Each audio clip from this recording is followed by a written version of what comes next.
Power chords open the door to so many musical styles and are an essential part of any guitar player's development. This video is going to break down 5 tracks from 5 bands that perfectly demonstrate how cool these chords can be. I'll also link the tabs as PDFs underneath the video. Hey everyone, hope you're doing good. So, power chords, man, I loved learning these when I was younger. I was obsessed with bands like Nirvana, Pixies, Green Day, Foo Fighters, so once I learned these chords, I was flying. I could play so many of the songs I loved. If power chords are totally new to you, then I recommend checking out this video, which will show you how to correctly construct and play them, but if you've got a basic understanding, then let's get going. First up, the easiest of the lot, Nirvana's Molly's Lips, which is a cover of a Vaseline song, and it only has 2 chords, our G5 and C5. And we just apply a nice, simple strumming pattern to those 2 chords.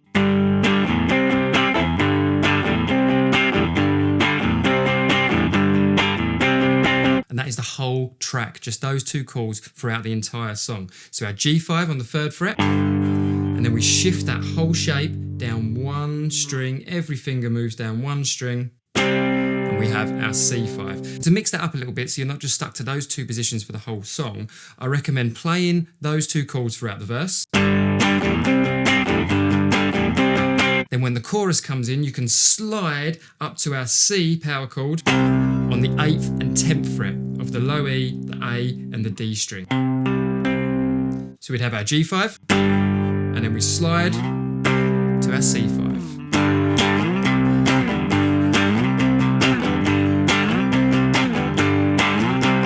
I really love that feel and that urgency that it gives that progression, and again just mixes it up slightly, gives you something different to think about and do throughout the track. Next up we have Molly's Chambers by Kings of Leon. I promise they're not all going to be songs about mollies. There's one power chord that we need to focus on first, and that's our F sharp 5. And the pattern is very familiar and stands out on this track. It goes like this.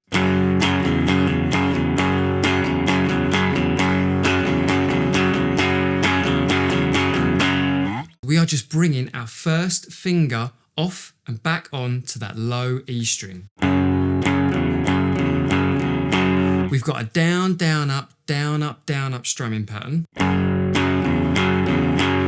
And every time we strum up, our first finger comes off of that low E string and then comes back down for the next down strum. Down, down, up, down, up, down, up, down, down, up, down, up, down, up. If you're feeling fancy, there's that quick strum that occurs throughout that riff that is actually played by another guitar, but we can fit that into the pattern we're playing.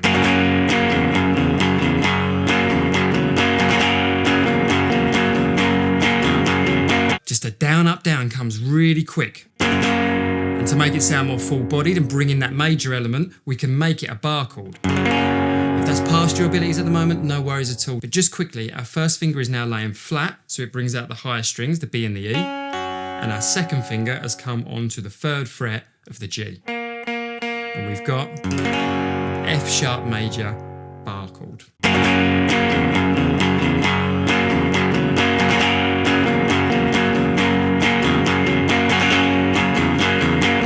Then throughout the rest of the track, starting with the chorus, there's a combination of a B5 and back to an A, and then back to our F sharp. So coming out of that verse,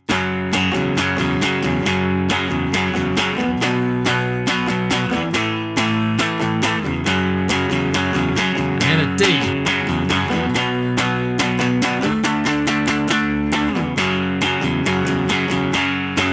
So B5, back to the A5. In between we play the F sharp. Next time round, up to the D. Really nice. And then when the guitar solo occurs in the middle of the track, it's just a combination of B, D, and F sharp.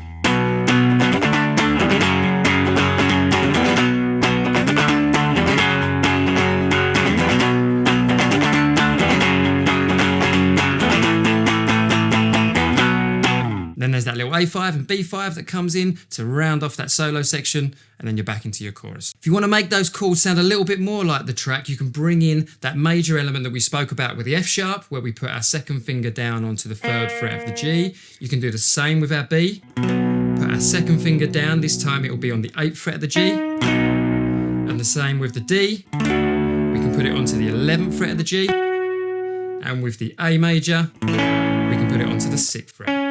It's moving away from just being the power chords, which this video is focusing on, but if you want to be a bit more like that original, add a little bit more life to those chords, bring in that major element.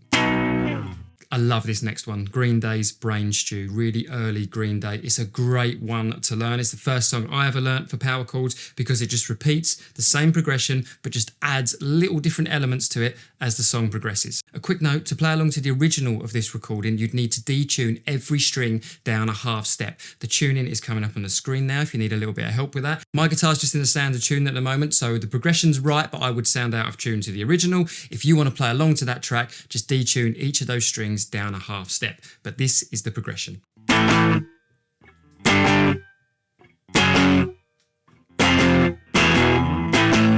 And it just repeats that throughout the song, and like I say, adds some little elements which we're going to look at in a second. So we just have A5 and that really beefy, beautiful distortion on the record. Man, if you haven't heard it, go and check it out. One of my favourite distortions of all time.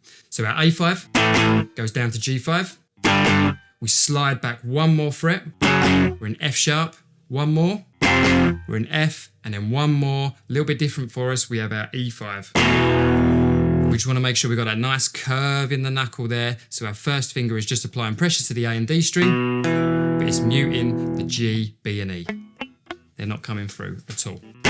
Really lovely, powerful chord. And we're just doing those stops, we're just doing that down, up with a stop on each chord. So just relax every finger once you've played that strumming pattern and you will cut those notes dead. As the track progresses, we start to fill those stops with percussive strums. So again, just every string is being muted by our fingers. We've just relaxed our fingers on the fretboard, on the strings, and we just apply that percussive element. It's just a down, up, down, up.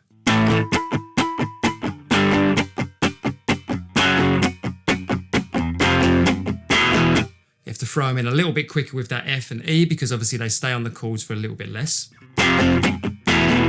So just a little down up occurs in between them.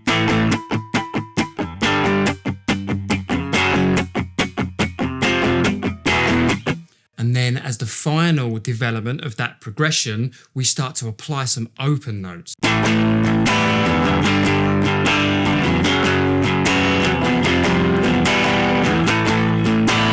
And for that, I'm just arcing my fingers up so that first finger, where we spoke earlier about muting the G, B and E, is now letting that G, B and E come through. See how I've just got that bend? The other way now, we're coming up, still applying the pressure in our first finger onto the 5th fret, or whatever our root note's going to be in that progression. Make sure we're nice strength there, but we have that bend, so it allows those open notes to come through.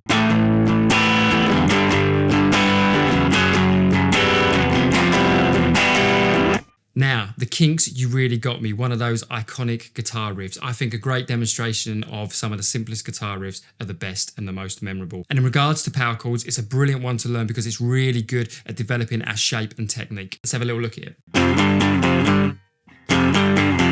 So a little bit different to what we've been doing previously. There's that slide that occurs very quick in there.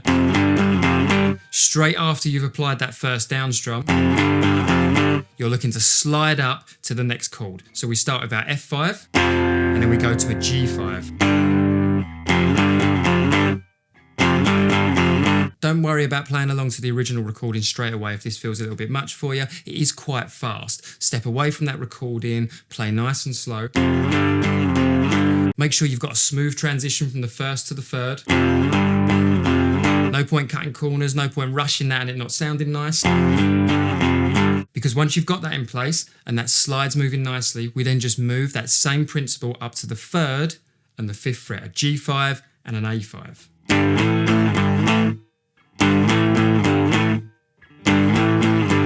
And then once that has taken place, we go to the 8th and the 10th fret, keeping that same power chord shape. Now playing C5 and D5. So, 1st and 3rd, 3rd and 5th, 8th and 10th. And then it just rings out and it starts that progression over again. When you let that last chord ring out, bring that major element in if you want. It's the 9th fret of the G with our 2nd finger. If you can, rest your first finger across all 6 strings, so you bring out that B and E as well. Lastly, on that 8 and 10, when the progression's coming to an end, you'll notice that the bass guitar in there is still doing that pulsating feel, but the guitar has started to fill in some of the gaps.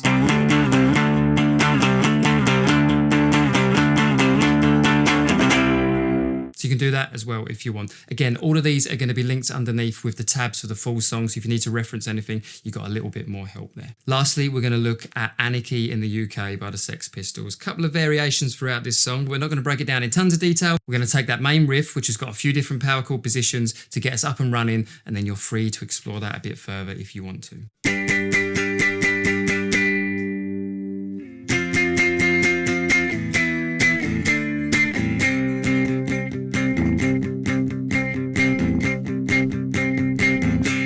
So a little bit of palm muting in there as well. If that's a new technique for you, don't worry, we'll look at that very quickly. We're starting with our first finger on the 10th fret of the A, and we are doing 9 strums. It's a G5.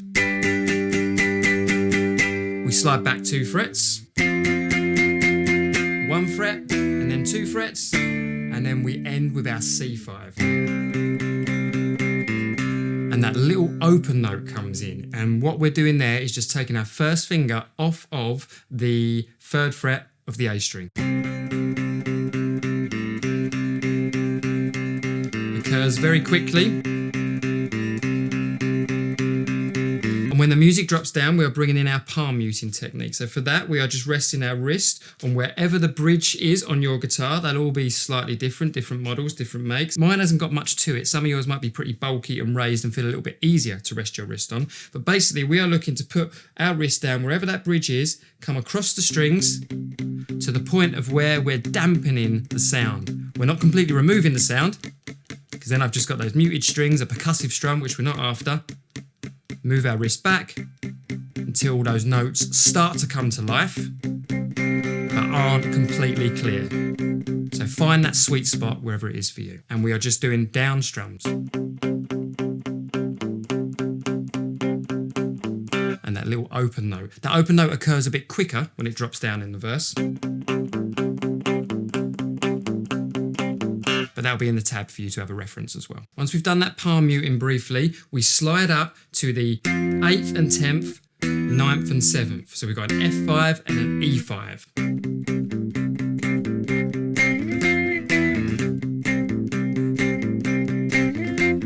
And then we slide into the chorus, which is very similar to the intro of the track. The intro had those gaps in the strumming pattern. In the chorus, we fill them in.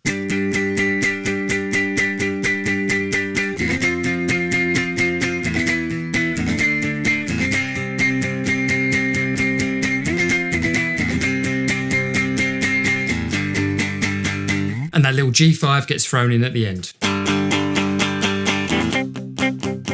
There we go, 5 power chord songs covered. In some of those tracks, there's little changes that occur throughout, but in the cases of Nirvana and Green Day, you've got the whole song covered there. You can get the PDFs from the link in the description, which will give you a bit more information, or you can go and check out and research those songs a little bit further yourself if you want to. Other power chord songs I recommend you go and check out. Smells Like Teen Spirit, Nirvana, obvious classic. I've got a tutorial for that if you want to have a little look at it. Green Day have also got songs like American Idiot, When I Come Around, Basket Case, really good for power chord development. Offspring's Pretty Fly, that was another massive tune when I was young, definitely worth checking out as well. Thank you so much for checking out this video. If you do want to take your playing a little bit further, I've got a trailer popping up now for my beginner guitar class, which you can check out for free with a link in the description. There's also a ton of other courses down there that I've created for beginner to intermediate guitar players. Thanks again for watching. I'll hopefully see you in another video. Take care.